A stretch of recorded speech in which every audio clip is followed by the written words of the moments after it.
الحمد لله وحده والصلاة والسلام على من لا نبي بعده. أعوذ بالله من الشيطان الرجيم. بسم الله الرحمن الرحيم. وما خلقت الجن والإنس إلا ليعبدون. عن عائشة رضي الله تعالى عنها قال رسول الله صلى الله عليه وسلم خيركم من تعلم القرآن وعلم الحديث. معزز و مکرم حضرات علماء کرام جو ہمارے پروگرام میں تشریف فرما ہے، جناب الحاج حاجی فضل الرحمان صاحب دامت برکاتہم العالیہ، جناب حضرت مفتی عطا الرحمان صاحب جمیل قاسمی دامت برکاتہم العالیہ، حضرت مولانا خالد ندوی صاحب دامت برکاتہم، اور جناب قاری محمد سرور صاحب دامت برکاتہم، اور دیگر ہمارے مہمانان نظام مولانا حضرت احباب صاحب قاسمی دامت برکاتہم، محتمین مدرسہ تحفظ القرآن زکریا نائباس، اور ہمارے قاری مکرم صاحب، اور جتنے بھی ہمارے گاؤں سے جتنے مہمانان نظام اس پروگرام میں شرکت فرما رہے ہیں، میں عالم و سالم مرحبا خوش آمدید کہتے ہوئے دل کی گہرائیوں سے سب کا استقبال کرتا ہوں اور شکریہ ادا کرتا ہوں، اور اللہ رب العزت سے دعا گو ہوں کہ اللہ رب العزت ہمارے اس مختصر سے پروگرام کو اپنی بارگاہ میں قبول منظور فرمائے۔ بہرحال مجھے مختصر سی حالات حاضرہ کے تعلق سے جو ہمارا پروگرام منعقد ہوا ہے اس کے تعلق سے میں کچھ باتیں پیش کرنا چاہتا ہوں۔ ہمارا معاشرہ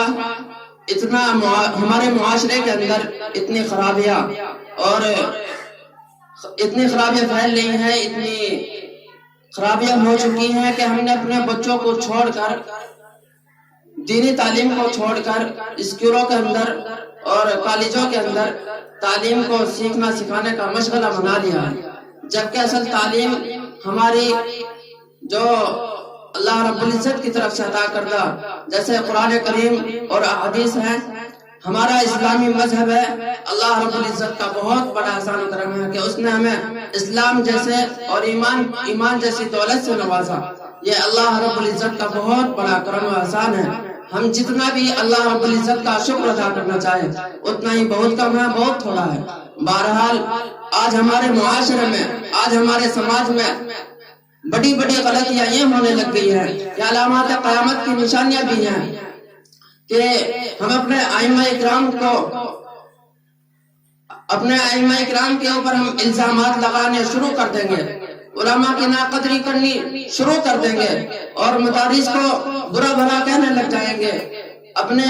والدین کا اور اپنے بڑوں کا، اپنے علماء کا ہم بالکل بھی اہتمام نہیں کریں گے، ان کو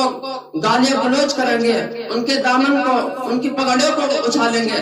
آج ہمارے معاشرے میں، ہمارے سماج میں یہ دیکھنے میں بالکل ہمارے پیش نظر ہے، ہمارے سامنے ہے، ہم سب کچھ دیکھ رہے ہیں اپنی آنکھوں سے، اس کی وضاحت کرنے کی بالکل بھی ضرورت نہیں ہے۔ بہرحال ہم نے اپنے پروگرام کو اس لیے منعقد کیا تھا کہ حضرت مفتی صاحب ہمارے یہاں تشریف فرما لائیں گے، اور وہ ہمارے یہاں تشریف فرما ہے، اور دیگر ہمارے سب تمام مہمان یہاں تشریف فرما ہے، گاؤں کے بھی حضرات ہیں۔ انجمن حمایت اسلام کے تعلق سے جیسا کہ حضرت مفتی صاحب نے آپ حضرات کے سامنے کچھ وضاحت کر دی ہے، انجمن حمایت اسلام اس وقت ہمارے ضلع میں بہت اچھا کام کر رہی ہے، یعنی غریبوں، فقیروں، یتیموں، مسکینوں کو جہاں جس وقت جس چیز میں ضرورت پڑتی ہے وہ ہیلپ کرتے ہیں، مدد کرتے ہیں۔ یہ حضرت مفتی صاحب کی ایک تنظیم ہے، بہت اچھی تنظیم چل رہی ہے، اس میں میں نے بھی شرکت کی ہے۔ حضرت مفتی صاحب سے میں اس چیز کے لیے بڑے ادب سے گزارش کروں گا کہ آپ جب اس انجمن میں ہماری شرکت شمولیت فرما لیں گے تو انشاءاللہ تعالی میں اپنے وقتی، مالی اور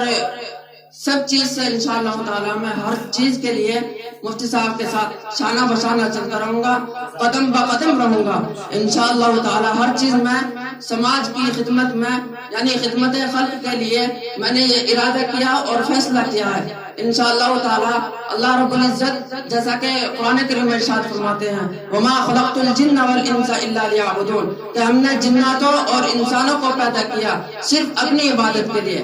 آج اگر ہم انسانوں کی، اپنے مسلمانوں کی، اپنے سماج کی ہم خدمت کرتے ہیں، ان کی ہیلپ کرتے ہیں، یہ بھی ہماری عبادت ہے، یہ بھی ایک اللہ کی عبادت ہے۔ ہم نے اسلام کو سیکھنے کے لیے، سکھانے کے لیے اور دینی تبلیغی فقہی خدمت کرنے کے لیے، اور ہم نے یہ سب چیز کا فیصلہ کیا ہے انشاءاللہ۔ ہم اسلام پر قائم رہیں گے، ایمان پر قائم رہیں گے، ثابت قدم رہیں گے انشاءاللہ تعالی۔ ہم خدمت خلق جب تک حیات ہے تا حیات ہم خدمت خلق کرتے رہیں گے انشاءاللہ تعالی۔ وما علینا الا البلاغ۔